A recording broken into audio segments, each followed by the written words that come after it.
Saudi আরবের জাজান প্রদেশে অবস্থিত আরামকো তেল শোধনাগারে ড্রোন হামলা চালিয়েছে ইয়েমেনের হুথি বিদ্রোহীরা। রোববার ভোরে এই হামলা হয়। সৌদি জ্বালানি মন্ত্রণালয় জানিয়েছে শোধনাগারের একটি ইউনিটে আগুন লাগলেও তার নিয়ন্ত্রণে আনা হয়েছে। এতে কোনো হতাহতের ঘটনা ঘটেনি।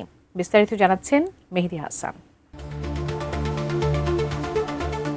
মার্কিন মিত্রদের জন্য মধ্যপ্রাচ্যকে ক্রমেই ভয়াবহ করে তুলছে ইরানের মিত্রগোষ্ঠী।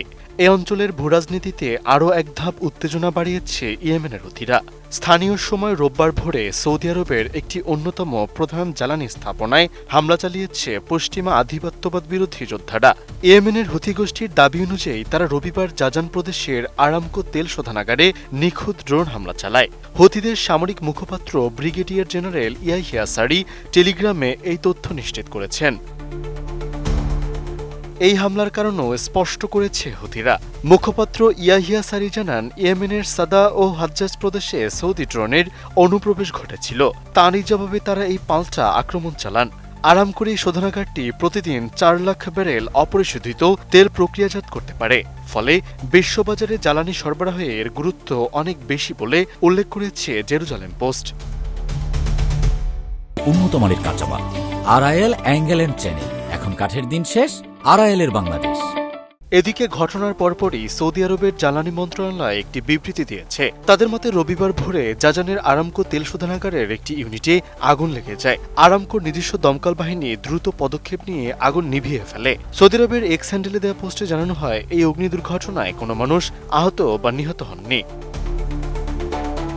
গত মাসে লোহিত সাগরে সৌদি আরবের বিরুদ্ধে হুথি গোষ্ঠীর নৌ অবরোধেরও ঘোষণার পর এটি আরামকো শোধনাগারে দ্বিতীয়বারের মতো হামলা। এর আগে গত 26শে জুলাই হুথিরা জাজান এবং ইয়ানবুতে ব্যালিস্টিক ক্ষেপণাস্ত্র ও ড্রোন দিয়ে আক্রমণ করেছিল বলে জানান হিন্দুস্তান টাইমস। সেই হামলার পর জাজান শোধনাগারে বড় একটি অংশ সামরিকভাবে বন্ধ হয়ে গিয়েছিল। তবে জাজানের পাশাপাশি সৌদির পূর্ব উপকূলেও আরেকটি বিস্ফোরণের খবর পাওয়া গেছে। ইহুদি রাষ্ট্র ইসরায়েলের চ্যানেল 14 দাবি করেছে, সৌদির জোবাইল অঞ্চলের একটি গ্যাস প্লান্টে হামলা চালিয়েছে হুথিরা। জোবাইল শিল্প শহরটি সৌদির অন্যতম প্রধান শিল্প ও জ্বালানি কেন্দ্র। এই ঘটনার পর মধ্যপ্রাচ্য জুড়ে যুদ্ধ পরিস্থিতি আরও ভয়াবহ রূপ নিতে পারে বলে আশঙ্কা করছে আল জাজিরা। বিশেষজ্ঞরা মনে করেন, এই হামলা মধ্যপ্রাচ্যের নতুন সামরিক সমীকরণকে প্রভাবিত করবে। মাত্র দুদিন আগেই গত শুক্রবার পাকিস্তান, সৌদি আরব এবং তুরস্কের মধ্যে মক্কা যৌথ প্রতিরক্ষা চুক্তি সই হয়। কোন এক সদস্য রাষ্ট্রের উপর সশস্ত্র হামলাকে সবার উপর হামলা বলে গণ্য করার কথা বলা হয়েছে সেই চুক্তিতে।